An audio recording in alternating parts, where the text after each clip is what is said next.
Hello students, कैसे हैं आप लोग।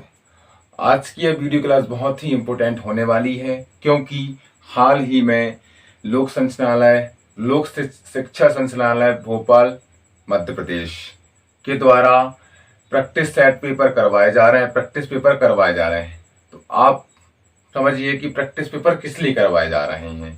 तो आपने देखा होगा, आप सभी लोगों के स्कूल में राष्ट्रीय उपलब्धि सर्वेक्षण 2021 कक्षा 10वीं के अलग अलग विषयों के लिए प्रैक्टिस पेपर संबंधित विषय के शिक्षक द्वारा करवाए जा रहे हैं। तो आज मैं आपके लिए राष्ट्रीय उपलब्धि सर्वेक्षण 2021 कक्षा 10वीं गणित का प्रैक्टिस पेपर सेकंड लेके आया हूं। तो आप पहले समझिए कि NIA क्या होता है। सबसे पहले आप समझिए कि NAS क्या होता है, नेशनल अचीवमेंट सर्वे अर्थात राष्ट्रीय उपलब्धि सर्वेक्षण। ठीक है ना। आप समझिए जो हमारा NCERT होता है, national counselling educational for training, राष्ट्रीय शैक्षिक अनुसंधान परिषद के माध्यम से यह परीक्षा आयोजित की जाती है। इसमें केंद्र सरकार का भी बहुत बड़ा योगदान होता है क्योंकि इस परीक्षा के माध्यम से हम हमारे देश के प्रत्येक राज्यों में प्रत्येक डिस्ट्रिक्ट से संबंधित जो स्कूल होंगे तो उन स्कूल में कक्षा तीसरी, 3, 5, 8 तथा 10 के विद्यार्थियों के लिए यह मूल्यांकन पद्धति है। इस पद्धति के माध्यम से हम उन विद्यार्थियों के हम क्या देखेंगे, मूल्यांकन करके कि उनका स्तर कैसा, शिक्षा का स्तर कैसा है। तो इसको हम यूं कह दें, NAS क्या है, नेशनल अचीवमेंट सर्विस को यूं कह दें हम कि एजुकेशन के लिए जे क्या एक प्रकार से हेल्थ पॉलिसी है। एजुकेशन के लिए क्या है, हेल्थ पॉलिसी। इसी के अनुसार ही बच्चे की लर्निंग कैपेसिटी उसको चेक किया जाएगा, उसको मूल्यांकित किया जाएगा। ठीक है ना। फिर बाद में क्या होगा, इसकी मेरिट सूची बनेगी, उसके अंतर्गत फिर देखा जाएगा कौन से स्टेट का डिस्ट्रिक्ट और डिस्ट्रिक्ट में कौन सा स्कूल इस रैंक में आया है। तो MP के ऑल स्टूडेंट्स, आप लोग जो कक्षा 10वीं पढ़ रहे हैं वो इस परीक्षा में अवश्य बैठें क्योंकि यह परीक्षा 12 नवंबर को होने वाली है। ठीक है ना। आप लोग अवश्य बैठे और हमको भारत में MP का स्थान टॉप 5 में लेके आना, टॉप 5 के अंदर ही लेके आना है। तो आप लोग इन प्रैक्टिस सेट के माध्यम से प्रैक्टिस कीजिए क्योंकि हूबहू ऐसा एग्जाम पेपर आपको देखने को मिलेगा। पहले हम एग्जाम पेपर की रूपरेखा को समझ लेते हैं कि एग्जाम पेपर एक्चुअली में आता कैसा है, क्या का उसका फॉर्मेट रहता है, पहले आप समझ लीजिए। तो हमारे एग्जाम पेपर में वस्तुनिष्ठ प्रश्न होंगे या मल्टीपल चॉइस क्वेश्चन होंगे। कितने होंगे, 76 होंगे। प्रत्येक क्वेश्चन के लिए 4 विकल्प दिए होंगे। प्रत्येक क्वेश्चन के लिए 4 विकल्प दिएंगे, उनमें से हम कोई एक विकल्प सही होगा उसमें टिक लगाना है। ठीक है ना। और समय रहेगा 70 क्वेश्चन करने के लिए 2 घंटे अर्थात 120 मिनट। कितने, 120 मिनट।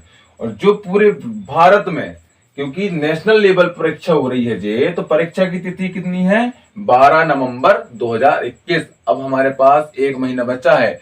तो जितना ज्यादा हमको प्रैक्टिस पेपर मिलेंगे उतना ज्यादा हम आपको सॉल्व करवाएंगे क्योंकि ये जो प्रैक्टिस पेपर आपसे करवा रहा है कहीं ना कहीं 10वीं की जो मैथ्स है ना उससे संबंधित पूरे टॉपिक उसी से हैं। ठीक है ना। कहीं बाहर से नहीं है, पूरे टॉपिक उसी से। मतलब आपको अंडरस्टैंडिंग बढ़ाने के लिए प्रैक्टिस पेपर करवाए जा रहे हैं कि आपकी लर्निंग जो क्षमता उसको चेक किया जाएगा, उसको मूल्यांकित किया जाएगा कि आपके क्षेत्र ब्लॉक स्कूल में आपका शिक्षा स्तर कैसा, उसको चेक एक मूल्यांकन करने की जो पद्धति है, पॉलिसी कहें। इसको हम बोल देंगे NAS को, नेशनल अचीवमेंट सर्वे को बोल देंगे एजुकेशन की हेल्थ पॉलिसी। ठीक है ना।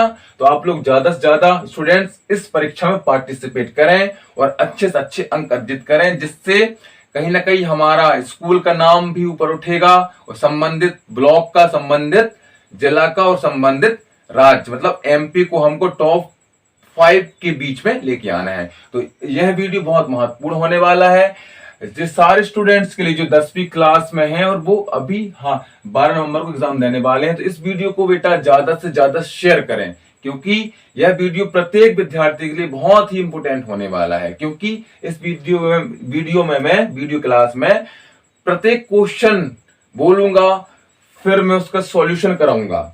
उसके पश्चात मैं आपको उस क्वेश्चन पेपर की पीडीएफ को कमेंट बॉक्स में पिन करवा दूंगा, जिस सबसे ऊपर जो आप देख पाएंगे। जो क्वेश्चन करवाऊंगा और उस क्वेश्चन पेपर की पीडीएफ पिन करवा दूंगा।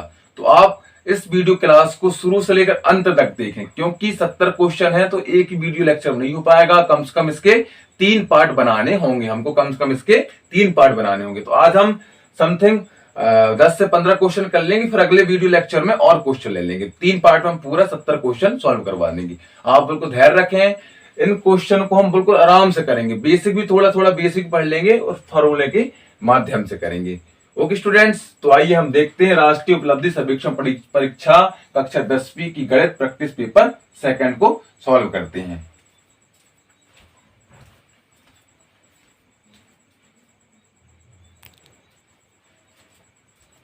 देखिए, इसको रफ कर देते हैं।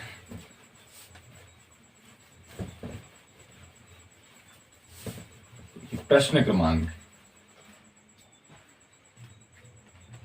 ये क्वेश्चन पेपर, ऐसा क्वेश्चन पेपर है। देखिए जी, राष्ट्रीय उपलब्धि सर्वेक्षण 2021 प्रैक्टिस पेपर विषय गणित कक्षा 10वीं। टोटल कितने क्वेश्चन है आप देख लीजिए, 70 क्वेश्चन है। तो आप ध्यान रखें, 3-4 क्लास में आपको सॉल्व करवा दूंगा मैं पेपर, और साथ ही इसकी पीडीएफ पिन करवा दूंगा कमेंट बॉक्स में। तो देखिए प्रश्न एक क्या कह रहा है, प्रश्न एक क्या कह रहा है जी। प्रश्न क्रमांक 1 कि एक घन की एक वर्ग फलक का क्षेत्रफल 6 सेंटीमीटर है। क्या दिया है, एक वर्ग फलक का क्षेत्रफल, इसको हम बोलेंगे एक वर्ग फलक, फलक मतलब ए का क्षेत्रफल स्क्वायर बराबर कितना दिया है, 6 सेंटीमीटर स्क्वायर दिया है। ठीक है ना। तो इस घन का पृष्ठीय क्षेत्रफल निकालना। क्या निकालना, घन का पृष्ठीय क्षेत्रफल। देखिए घन का क्या होता है, घन का पृष्ठीय क्षेत्रफल का सूत्र क्या होता है बेटा, आपको सूत्र तो याद करने चाहिए। क्षेत्रफल बराबर क्या होता है, 6 ए का वर्ग। यहाँ देखिए 6 जो है, ए का स्क्वायर क्या कितना है, 6 सेंटीमीटर दिया है, 6 सेंटीमीटर। ठीक है, 6 सेंटीमीटर स्क्वायर। तो हमारा जाएगा 6 गुणा 6 36 सेंटीमीटर वर्ग। ऑप्शन नंबर किसमें है, ऑप्शन नंबर जी सी। ऑप्शन सी में कितना है, 36 सेंटीमीटर वर्ग। आप इसको टिक कर लीजिए, ऑप्शन सी को टिक कर लीजिए प्रश्न क्रमांक 1 के लिए। अब यहां देखिए प्रश्न क्रमांक 2, इसमें एक कागज है वर्गाकार की जी। पहले समझ लो प्रश्न का कह रहा है, एक वर्गाकार कागज को एक बार मोड़कर उसके कोनों को बिंदु वाली रेखा पर काटा गया, जैसा कि दिखाया गया। देखो वर्गाकार कागज बना लिया हमने जी, बन गया। इसको हमको मोड़ना है, तो इसको मोड़ दिए हमने जी, ऐसे मोड़ दिए। ठीक, इसको मोड़ दिए। वही बोल रहा है कि वर्गाकार कागज को हमने एक बार जो कागज इसको मोड़ दिया, तो फिर यहां से हमको कैंची से कट लगाना है, यहां से कैंची से कट लगाना है। देखिए ये वर्गाकार कागज है, ठीक है ना, ये वर्गाकार कागज है, जिससे हमें ऐसा जेवाल देखिए ऐसा है, इसको मैंने ऐसे मोड़ दिया सेम बन गया, जे ऐसे बन गया। अब यहाँ से हम कैंची से कट लगा देंगे। देखिए कैंची से हम यहाँ कट लगा देंगे, यहाँ। तो देखिए उसके बाद आकृति क्या बनती है। उसके बाद क्या कह रहा है, जब जैसे ही हम उस कागज को कट लगाने के बाद खोला जाएगा, तब इस नए आकार की कितनी भुजाएं होंगी। जब हम इसमें हम कट लगा देंगे, फिर उसके बाद हम इस पेपर को, वर्गाकार पेपर को खोलेंगे। तो देखिए कैसे होगा। जे मैंने ऐसा था जी, ऐसा इसको मैंने फोल्ड कर लिया, ठीक है ना, ऐसा था जी, इसको मैंने फोल्ड कर लिया ऐसे। उसके बाद यहाँ पर मैंने कट लगा दिया। देखिए कट लगा दिया ना कट, हाँ। फिर उसके बाद इसको मैंने ओपन कर लिया। तो देखिए क्या है, यहाँ देखिए एक, गिनिए, 1 2 3 4 5 6 7 8, 1 2 3 4 5 6 7 8। आप भी ऐसे करके देखिए। तो जब हम पेपर को खोलेंगे तो हमको क्या कितने आकार, नए आकार कितनी वजह प्राप्त हो जाएंगी? 8। आप भी ऐसे करके देख सकते हैं घर में, ठीक है ना। तो B option is a right. कितना? B option is a right, 8। Okay.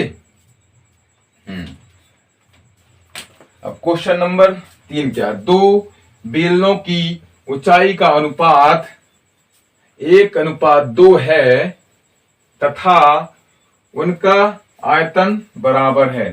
तथा उनका आयतन बराबर है। उन बेलनों के आधार के क्षेत्रफल का अनुपात ज्ञात करना है।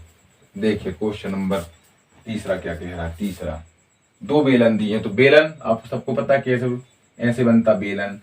उसके आधार में क्या होता है? व्रत होता है। जे व्रत बना दिया हमने, व्रत, ठीक है ना। यहाँ जे त्रिज्या, यहाँ से यहाँ व्रत की त्रिज्या होती है, जे त्रिज्या होती है। अब बना, रफली बना रहा हूं मैं, जे त्रिज्या, जे हो गई उसकी ऊंचाई, एच बनवा लिए, जे हो गई R1 त्रिज्या, जे हो गया बेलन। अब दूसरा बेलन बनाना, क्योंकि 2 बेलन दिया हमको, ये दूसरा बना दिए, ये दूसरा बना दिया। ओके। अब यहां से यहां देखो, जे इसको यहां बना दी, क्योंकि जे H2 इसकी हाइट है और जे यहां से R2 त्रिज्या है। तो फर्स्ट बेलन, सेकेंड बेलन। अब देख क्या बोल रहा है कि दोनों बेलन के आयतन बराबर है, ठीक है ना। इसका आयतन बराबर सेकेंड बेलन, दूसरे बेलन का आयतन, पहले बेलन का आयतन बराबर है दूसरे बेलन की आयतन की, क्योंकि दिया है। हम जानते हैं कि बेलन के आयतन का सूत्र क्या होता है। देखिए, जे हमारा वृत्त है, सर्कल है, इसका जो पूरा एरिया आ रहा है, तो वृत्त के क्षेत्रफल क्या होता है? पाई आर स्क्वायर। जो पूरा होता है ना जी, पूरा वृत्त दिया है, समझिए जी वृत्त दिया है, इसका क्षेत्रफल कितना होता है? जो वृत्त का पाई आर स्क्वायर, इसकी त्रिज्या R1 है, ठीक है ना। जो वृत्त है और इसकी ऊंचाई जे है, तो यहां से यहां कहीं ना कहीं जे पूरा एक प्रकार से 3D दिख रहा है, 3D। तो हमको त्रिज्या के पूरा वृत्त लेना पड़ेगा, उसकी हाइट लेनी पड़ेगी, तब जाके पूरा वॉल्यूम आएगा, ठीक। वॉल्यूम मतलब आयतन। तो पहले सिलेंडर का आयतन क्या हो जाएगा? पहले बेलन का आयतन क्या हो जाएगा अपना? पाई R1 स्क्वायर H1 बराबर पाई R2 स्क्वायर H2। यहाँ देखिए, पाई से पाई कैंसिल हो गया, ठीक है ना। हमको रेशियो पता है H1, हाँ H1 रेशियो H2 कितना दिया? 1:2 दिया है। तो हमको H1 और H2 के रेशियो में संबंध दिया है ना, ऊंचाई में संबंध दिया, दोनों बेलनों की ऊंचाई में संबंध दिया है, ठीक है ना। तो हमको क्या निकालना है? इनकी त्रिज्या निकालनी है। तो R1 का वर्ग जे है, इसको यही रहने दो, R को इस तरफ ले आओ, तो जिसको इस तरफ ले आए, R2 का वर्ग बराबर H2 बटे H1। तो यहां देखिए आप कि H2 का मान कितना है? 2 है, और H1 का मान कितना है? 1। ठीक, यहां तक कर लिया। अब देखिए क्या कह रहा है क्वेश्चन, कि उनके बेलनों के आधारों के क्षेत्रफलों का अनुपात क्या होगा। अब बेलन का आधार क्या है? व्रत है। यहां देखिए, बेलन का आधार व्रत ही होगा ना। देखिए आप जे व्रत है, दोनों बेलन का आधार व्रत है, अर्थात कि इन व्रतों बेलन के आधार के क्षेत्रफल का अनुपात ज्ञात करना। तो व्रत इसका निकालना, अर्थात पहले बेलन की व्रत, पहले बेलन के आधार का क्षेत्रफल में अनुपात किसके साथ? सेकेंड बेलन के आधार का क्षेत्रफल, ठीक है ना। अब यहां देखिए, फर्स्ट बेलन मतलब इसका आधार कितना है? अपना जी सर्कल है, वृत्त है, तो इसका क्षेत्रफल का सूत्र क्या होता है? पाई R1 उसकी त्रिज्या है, पाई R1 स्क्वायर अनुपात इसकी त्रिज्या कितनी है? R2, पाई R2 का वर्ग। अब आप देखिए, पाई से पाई कैंसिल हो गया, इंप्लाइज दैट R1 का स्क्वायर अनुपात R2 का स्क्वायर। यहां संबंध देखिए, जे निकाला हमने, संबंध निकाला जी, पूरा संबंध निकाला। तो यहां से जी R1 का स्क्वायर बटे R2 का स्क्वायर, R2 का स्क्वायर। तो R1 कितना हमारा यहाँ पर? 2, तो 2:1 इसका आंसर आ जाएगा। कितना जाएगा? 2:1। तो option number b is a right answer. Option number b क्या है, 2:1 इज अ राइट आंसर। तो आपको समझ में आया होगा। तो आगे आगे क्वेश्चन और हम करेंगे। ऐसे आज हम इस वीडियो क्लास में कम से कम 15 क्वेश्चन तो कर ही लेंगे, ठीक है ना। 15 क्वेश्चन हम कर लेंगे, बस आप चिंता ना करें, हर एक क्वेश्चन करवाने वाला हूं मैं, एक एक क्वेश्चन का सॉल्यूशन दूंगा। बस आप इस वीडियो को आप अंत तक देखिए, ज्यादा से ज्यादा शेयर कीजिए, क्योंकि सभी कक्षा 10वीं के विद्यार्थियों का भला हो सके, इस फ्री वीडियो क्लास का लाभ ले सकें। तो आप बिल्कुल विशेष ध्यान दें, बस शांति से क्वेश्चन देखते रहे, सॉल्व कर लूं। चौथा क्वेश्चन देखिए क्या है कि एक कंपनी ने 1996 में 17,175 क्या बनाई, गाड़ियां बनाई। क्वेश्चन पूरा सुनिए आप। एक कंपनी ने 1996 में 17,175 गाड़ियां बनाई। एक रिपोर्ट के लिए इस संख्या को करीबी सैकड़े में बदल दिया गया। रिपोर्ट में गाड़ियों की क्या संख्या दी गई थी। करीबी सैकड़ा, आप समझिए करीबी सैकड़ा क्या है, हमको करीबी सैकड़ा में संख्या निकालनी है। आप सबसे पहले एक एग्जांपल समझिए दैनिक जीवन का। देखिए, हम दुकान गए, हम कुछ सामान लिए, 238 का बिल बन गया। कितने का बिल बन गया, 238 का बिल बन गया।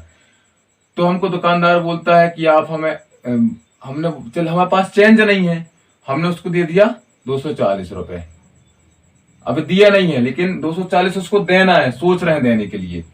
कहीं ना कहीं आपके मन में ख्याल आएगा, कहीं ना कहीं आपके मन में ख्याल आएगा कि ये कुछ ना कुछ तो डिस्काउंट होना चाहिए ना, कुछ ना कुछ बोलेंगे ना, सेठ जी कुछ डिस्काउंट कीजिए, 238 हुए हैं, 230 ले लीजिए। नहीं बोलते अपन लोग, सेठ जी 238 रुपए हुए हैं तो आप एक कम करो, 8 रुपए कम ले लो, ठीक है ना, 230 ले लो। हम उसको मनाते हैं दुकानदार को, 230 ले लो आप। लेकिन दुकानदार कहता नहीं नहीं नहीं, हमको 8 ही रुपए का फायदा हो रहा है, हमने वैसे ही आपको कम कर दिया पहले से, हम कम नहीं करने वाले।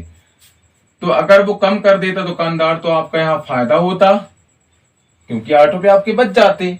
लेकिन दुकानदार पहले ही कम कर दिया है, कम करके 238 रुपए बताया है। तो दुकानदार बोलेगा नहीं आप 238 चाहिए, तो कस्टमर के पास चेंज नहीं, तो उसने क्या किया, 240 दे दिया, ठीक है ना। ये अपना क्या हो गया, 240 किसको दे दिया, दुकानदार को दे दिया, दुकानदार को। तो यहाँ पर दुकानदार को पूरा पैसा मिल गया, लेकिन प्लस 2 रुपए और उसको फायदे हो गए, ठीक है ना। तो यहां समझिए कि 238 है हमारे पास, चाहते तो हम 230 रुपए में मान जाते, ठीक है ना, कि 230 ले लो, 8 रुपए, लेकिन दुकानदार ने 240 ही क्यों लिया, इससे यहां समझिए, क्योंकि देखिए उसने ले लिया। अब ये एक एग्जाम्पल है समझने के लिए, लेकिन अब वास्तविकता कुछ और है। देखिए, इकाई दहाई 38 रुपए है ना, 38 रुपए। तो अगर हम 8 पीछे जाएंगे तो 30 में पहुंचेंगे, तो -8 करना पड़ रहा है। लेकिन जब हम यहाँ +2 कर देंगे तो हम यहाँ पर 40 में पहुंच जाएंगे। तो कहीं ना कहीं हमको यहाँ कम ट्रेवल करना पड़ रहा है ना। इसके सन्निकट 238 के बिल्कुल समीप क्या 240 है, तो वो ही सैकड़े में वो दहाई में सन्निकटन कहला जाता है। यहाँ पर 8 माइनस करना पड़ रहा है, लेकिन यहाँ प्लस जोड़ना पड़ रहा है, मतलब यहाँ कहीं ना कहीं हम 240 के बहुत करीब है, सन्निकट है, अप्रोक्सीमेशन में है, इसलिए हम 240 38 का दहाई सन्निकटन 40 हो जाएगा, इसलिए 238 का सन्निकटन 240 हो जाएगा। तो अब समझिए पूरा खेल यहीं पर है, कुछ नहीं है, बस ऐसा समझ लीजिए। अब देखिए, उसने रिपोर्ट कुछ गाड़ी कितनी बनी, 17,175 गाड़ी बनी, लेकिन ठीक है ना, गाड़ी बनी, लेकिन उसने रिपोर्ट में क्या दर्शाया, लगभग उसने दर्शा दिया सैकड़े, करीबी सैकड़ा निकालना, करीबी सैकड़े का मान उसने निकाला 17,200 रिपोर्ट में दर्शा दिया। ठीक, कितना दर्शा दिया, 17,200। क्योंकि देखिए, इकाई दहाई सैकड़ा का सन्निकटन निकालना, करीबी सैकड़े का मान निकालना, इकाई दहाई सैकड़ा। अगर हम 175 में 75 कम करेंगे तो 100 में आएंगे, लेकिन हम उसको भाई 25 बढ़ा देंगे तो 200 में पहुंच जाएंगे ना। कहीं ना कहीं हमको यहाँ फायदा है, कम जाना पड़ रहा है, लेकिन वहां ज्यादा घटाना पड़ रहा था, इसलिए 17,200 रुपए, ठीक है ना, 17,200 गाड़ी की रिपोर्ट उसने दी संख्या में, ठीक है ना। तो ऑप्शन नंबर हमारा जे सी राइट है। ओके, ठीक है, ये हो गया हमारा चौथा। अब पांचवा देखो क्या किया, त्रिज्या 16 सेंटीमीटर वाले एक ठोस गोले को पिघलाकर त्रिज्या 4 सेंटीमीटर वाली ठोस गोलियां बनाई जाती है। हमको गोलियों की संख्या ज्ञात की है। देखिए कि एक ठोस गोला है, एक ठोस गोला है, उसकी त्रिज्या कितनी दी है हमको 16 सेंटीमीटर। ओके, एक ठोस गोला 16 सेंटीमीटर वाली त्रिज्या का गोला अर्थात अर्थात वो गोला बड़ा होगा, लेकिन हमको और क्या दिया है कि ठोस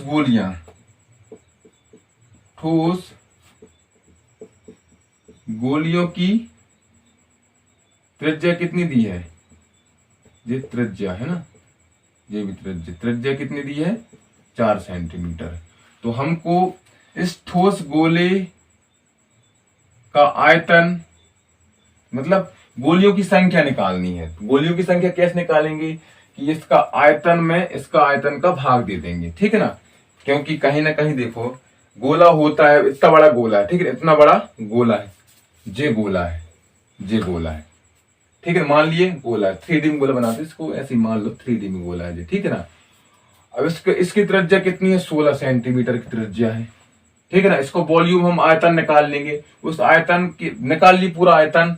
अब ऐसे हम 4 सेंटीमीटर वाले गोले का आयतन निकाल लेंगे, छोटी गोलियों का आयतन निकाल लेंगे, उससे क्या करेंगे उसके इस बड़े गोले के आयतन में भाग दे देंगे, तो वो गोलियों की संख्या लाएगी। तो देखिए हम कैसे कर रहे हैं यहाँ पर, इसको हमने R1 नाम दे दिया, त्रिज्या R1 त्रिज्या बोल दिया, इसको R2 बोल दिया। तो देखिए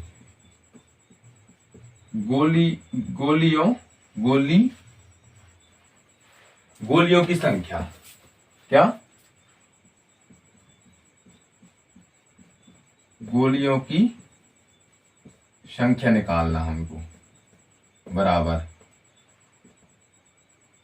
ठोस गोले का आयतन बटे ठोस गोलियों का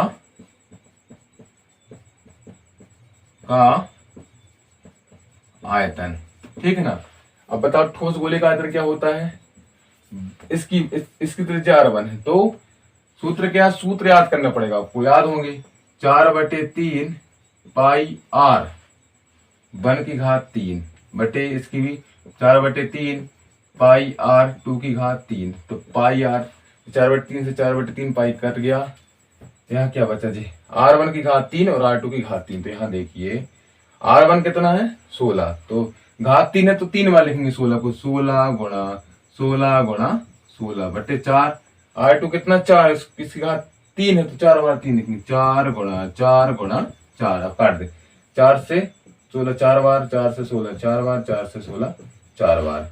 तो गोलियों की संख्या कितनी आ गई यहाँ पर देखो 4 जी, 4 गुणा 4 16 चौके 64, तो गोलियों की संख्या कितनी आ गई 64, ठीक है ना, 64 आ गई गोलियों की संख्या। ऑप्शन नंबर क्या है इसका, ऑप्शन नंबर हमारा डी, जी option number d is the right answer, option number d is the right answer. Okay student, इस वीडियो में 10 क्वेश्चन कर लेंगे, बाकी नेक्स्ट वीडियो में कर लेंगे हम, ठीक, वीडियो क्लास में, क्योंकि समय ज्यादा हो जाएगा। हम 3-4 वीडियो क्लास में इस model paper practice set paper को कंप्लीट करवा देंगे, ठीक है ना। आप बस चिंता ना करें, हम करवा देंगे इसको पूरा कंप्लीट। देखिए क्वेश्चन 6 क्या बोल रहा है, सीधे इसमें x का मान निकालना, सब निकालते हैं क्योंकि जी सब निकाले हुए हैं आप लोग। यदि 3x - 7 भागे 2x बराबर 2, इसमें x का मान निकालना, देखो कैसे करते हैं, 3x - 7 भागे थे बटे में 2x बराबर 2, इसका गुणा यहाँ करा दो, गुणा 3x गुणा करवाओ, 3x - 7 is equal to 2 into 2x implies that 3x - 7 is equal to 4x implies that 7 - 7 बराबर 4x, इसको पक्षांतर वहां करो 3 implies that x बराबर ऋण 7। ये हमारा आंसर, ऑप्शन नंबर क्या है ए, ऑप्शन नंबर ए को सही तक कर लें। अब देखो क्वेश्चन नंबर 7 क्या है, समीकरण दिया है सबने पढ़े द्विघाती समीकरण, इसके हल निकालना। समीकरण दिया है x की घात 2 धन 7x धन 12। ये द्विघाती समीकरण सब लोगों ने पढ़ा है, ठीक है ना। तो आप लोग इसके फैक्टर कैसे निकालते हैं, गुणनखंड कैसे निकालते हैं, देखिए बहुत आसान है। फर्स्ट एंड लास्ट का गुणा करा देंगे, कितना जाएगा, फर्स्ट एंड लास्ट 12x की घात 2। अब क्या करना हमको, जी मध्य पद को ऐसे दो बराबर भागों में तोड़ना है कि गुणा करने पर 12x की घात 2 आ जाए, जोड़ने या घटाने पर 7x आ जाए। देखिए कैसे करते हैं, x की घात 2 धन 4x धन 3x धन 12। देखिए 4 तिया 12, x घात 2 गुणा करने पर, जोड़ने पर 4 3 7x आ गया। हाँ, दो दो की जोड़ा बना लो, इससे x कॉमन ले लो, x प्लस 4, इससे प्लस 3 कॉमन ले लो, x प्लस 4। तो x प्लस 4 और x प्लस 3 क्या हो जाएंगे, इसके गुणनखंड हो जाएंगे। क्या हो जाएंगे, हम लिख सकते हैं कि x square plus 7x plus 12 के स्थान पर x प्लस 4 और x प्लस 3 लिख सकते हैं। अब हमको x का मान चाहिए, तो कहीं ना कहीं हमको इसको 0 के बराबर रखना पड़ेगा इस समीकरण को। तो x प्लस 4 और x प्लस 3 बराबर 0। तो हमको दोनों को इंडिविजुअल 0 रखेंगे आप, तो x का मान आ जाएगा, एक तो ऋण 3 तो दूसरा ऋण 4। करके देख लीजिए, ऐसा ही आ रहा है, क्योंकि 0 के बराबर रखेंगे जी। तो ऋण 3 ऋण 4, ऑप्शन नंबर इसका क्या सही है, सी। ऑप्शन नंबर सी को टिक कर लीजिए, ठीक है। अब हम देखते हैं क्वेश्चन 8 9 10, 3 क्वेश्चन और करेंगे, उसके बाद हम अगले वीडियो क्लास में बाकी के 10 क्वेश्चन करेंगे। ऐसी 3 4 10 कर लेते हैं, ऐसा करते हैं ना, क्योंकि ज्यादा लंबा खिंच जाएगा वीडियो। तो इस क्लास में 10, अगले क्लास में 10, तो कम से कम 7 क्लास बना दूंगा मैं इसकी। तो आप लोग अच्छे से प्रैक्टिस कर लीजिए, जेई पेपर आने वाले, इस हूबहू ऐसे ही रूपरेखा रहेगी पेपर की, ठीक है ना। आप लोग प्रैक्टिस कर लीजिए। तो देखिए क्वेश्चन नंबर 8 क्या कहता है। हाँ, एक त्रिभुज की 3 कोणों के माप इनमें से कौन से हो सकते हैं। देखो हमको पता है यहाँ ऑप्शन में 3 कोण दिए हैं, ठीक है ना, और हमको मालूम त्रिभुज के तीनों कोणों का योग कितना होता है, आंतरिक कोणों का योग 180, जिस प्रत्येक कोण कितने का होता है, 60 का होता है, 60 का। तो हम जानते हैं कोण ए प्लस कोण बी प्लस कोण सी बराबर 180 अंश, ये हम जानते हैं, ठीक है ना। अब यहाँ ऑप्शन में देखो आप कि कौन से तीनों कोण 180 अंश हो रहा है। पहला है 30 नहीं हो, 120 हो रहे हैं। 20 बी नंबर का 60 90 120, ये भी नहीं हो रहे हैं। 90 90 20 9, ये भी नहीं हो रहा। हाँ, डी नंबर, डी क्या है हमारा 120 अंश और 30 अंश और 30 अंश। देखो 120 30 50 30 80, ये वाला सही है हमारा, ऑप्शन नंबर डी, ठीक है ना। अब क्वेश्चन नंबर 9 देखो क्या है कि नरेन के बटुए में कितने हैं, नरेन के बटुए में कितने रुपए हैं, 1800 रुपए हैं। नरेन के बटुए थे, ठीक है ना, 1800 रुपए थे, समझिए। नरेन के बटुए में 1800 रुपए थे, उसमें से उसने रुपए x घड़ी में खर्च किए और 200 रुपए में खाना खाया। नीचे दी गई विकल्पों में से कौन सा विकल्प बटुए में बचे हुए रुपए को सही दर्शाता है, ठीक है ना। तो हमको नीचे देखना है कि कौन सा सही है कौन सा गलत है, मतलब कौन सा सही दर्शाता है, ठीक है ना। आप चिंता ना करें, इस पूरे पेपर को मैं कमेंट बॉक्स में पिन करवा दूंगा PDF बनवा के, ठीक है ना। तो देखिए उसके पास 1800 रुपए थे बटुए में, ठीक है ना। अब देखिए क्या किया उसने, 200 का खाना खा लिया। खाना खाया नहीं खाया, खाना खाया। तो कहीं ना कहीं 1800 में से 200 खाना खाया, तो उसको 200 रुपए पे करने पड़ेंगे ना, जहां खाना खाया है। उसके पास कितने बचेंगे, फिर 1600 बचेंगे, बचे ना 1600। अब 1600 रुपए में क्या कर रहा है वो, x रुपए घड़ी में खर्च कर रहा है। कितना, x रुपए घड़ी में खर्च कर रहा है। भाई x रुपए घड़ी में खर्च कर रहा है, तो हमको घड़ी का मूल्य भी तो घटाना पड़ेगा ना, इसलिए 1600 में से x घटा देंगे। तो 1600 माइनस x, जे समीकरण बन रहा हमारा 1600 माइनस x। तो कोई ऑप्शन ए में जे है, तो ऑप्शन ए सही हो गया, ठीक है ना। अब इस क्लास का अंतिम क्वेश्चन, इस क्लास का अंतिम क्वेश्चन देखिए क्या है। एक सिनेमा हॉल में 30 पंक्तियां थीं और हर एक पंक्ति में 40 सीटें थीं। सिनेमा हॉल में कुल मिलाकर लगभग कितनी सीटें थी, यह पता लगाने के लिए इनमें से क्या किया जा सकता है। देखिए सिनेमा हॉल है, ठीक ना, ये मान लो हॉल है, पूरा हॉल, ये यहाँ पर हॉल, ठीक है ना। अब यहाँ पर टीवी भी लगी, सिनेमा मतलब 3D प्रोजेक्टर लगा, यहाँ पर पूरा पर्दा है, यहाँ पर कुछ चल रहा है, ठीक है। आप लोग यहाँ रो बनी, ये पंक्ति बनी है, ठीक है ना, समझ लीजिए ये पंक्ति है।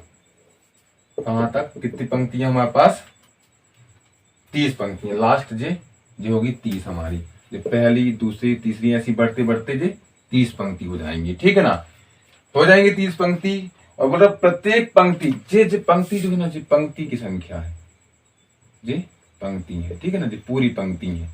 प्रत्येक पंक्ति में कितने बैठ रहे हैं, 40 व्यक्ति बैठ रहे हैं, कितने, 40। इधर कितने बैठ रहे हैं, 40 व्यक्ति बैठ रहे हैं ना प्रत्येक पंक्ति में, ठीक है ना। तो इसमें एक में 40, दूसरे में 40, तीसरे में 40, ऐसे कितने में बैठेंगे, 4 में, 5 में, 6 में, 7 में, 8 में, तो ऐसे ही बैठते 30 में भी 40। तो टोटल 1 से लेकर 30 तक कितने व्यक्ति बैठेंगे, 40। अर्थात कि हम बोलेंगे कि 30 पंक्ति में 40, 30 गुणा 40 कर देंगे, क्योंकि प्रत्येक पंक्ति में 40, इसलिए 30 पंक्ति हमारे पास, तो 30 पंक्ति में 40 ही बैठेंगे। तो इसका आ जाएगा 1200 रुपए, सॉरी 1200 व्यक्ति। तो कुल कितने व्यक्ति बैठे सिनेमा हॉल में, 1200 व्यक्ति बैठे हैं। तो option number c is a right answer, option number c is a right answer, क्योंकि 30 पंक्ति है और प्रत्येक पंक्ति में 40 व्यक्ति बैठे, तो 30 गुणा 40 कर देंगे, तो 1200 व्यक्ति पूरे सिनेमा हॉल में बैठे हैं। तो ओके स्टूडेंट्स, तो हमने आज राष्ट्रीय उपलब्धि सर्वेक्षण 2021 प्रैक्टिस पेपर सेकेंड कक्षा 10वीं गणित के हमने 10 क्वेश्चन कर लिए, ठीक है ना। हर वीडियो क्लास में 10-10 क्वेश्चन करवाऊंगा, तो टोटल कितने, 70 क्वेश्चन है, तो कम से कम इसकी 7 क्लास बनेगी। तो आप लोग इस वीडियो क्लास को देखना ना भूलें, ठीक है ना, ज्यादा से ज्यादा शेयर करें, क्योंकि ये फ्री ऑफ कॉस्ट है, कोई पैसा नहीं लग रहा है इसका। और एग्जाम भी होने वाला है कहीं ना कहीं 12 नवंबर को, और एग्जाम में ऑल इंडिया में भाई ऑल इंडिया रैंक में बैठ रहे हैं सब लोग, नेशनल लेवल पर एग्जाम होने वाला है, सारे स्टेट इसमें पार्टिसिपेट करेंगे, स्टेट के डिस्ट्रिक्ट जितने स्कूल हैं।